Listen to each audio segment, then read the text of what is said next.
let me show you how easy it is to relearn or reset your TPMS system just using one of these, a very cheap tool.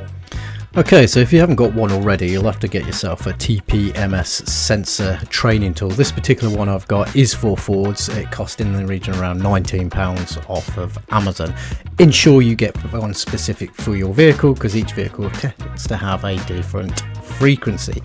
The steps that we will be going through will be to put the key into the ignition, press the brake in, brake off, turn the ignition cycle 3 times, press the brake in, brake out, and then again turn the ignition cycle 3 times, and you should hear the sound of the car's horn once, which indicates that it's ready to relearn the TPMS sensors.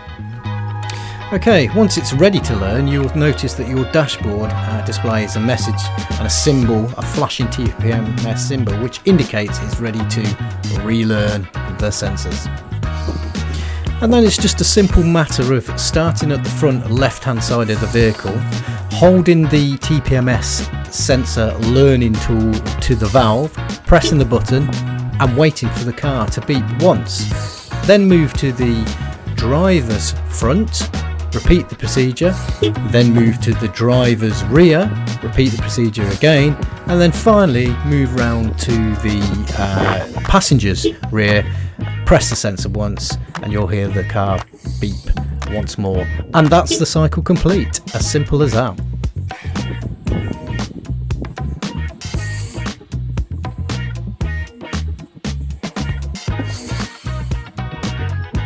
So there you go. How easy is that then? Hopefully you've learned how easily that you can relearn and reset your own TPMS system using that gadget.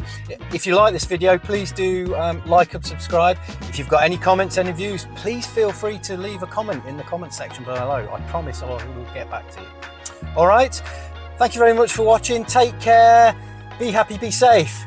Look forward to seeing you again soon on this channel.